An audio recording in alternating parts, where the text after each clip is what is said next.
Hello friend, જય શ્રી કૃષ્ણ। આમળા આપણા સુકાઈ ગયા છે। આજે આપણે આમળા પાવડર બનાવવાનો છે।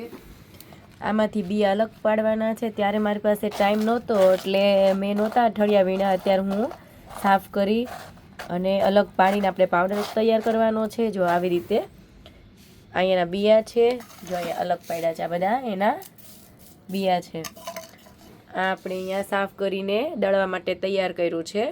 આપણે એની અંદર હવે આમળા નાખવાના છે, પછી આપણે એને દળવાનું છે। આ આપણો જો અહીંયા દળાઈ ગયેલો પાવડર છે। જો આવી રીતે ઓરિજિનલ આમળા પાવડર આવી રીતે તૈયાર થશે। આપણે એને ભરી પણ દીધો છે। જો આવી રીતે કોઈ ભેળસેળ કરતી નથી, ઓરિજિનલ પાવડર તૈયાર કરીને હું અહીંયા લાઈ ડબ્બામાં ભરીને આપું છું।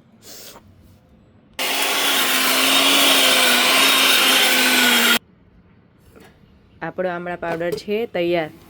જો આ તમારે પીવા માટે, હેરમાં, ત્રિફળામાં વાપરવો હોય તો પણ ઓરિજિનલ આમળા પાવડર છે આ। જય શ્રી કૃષ્ણ।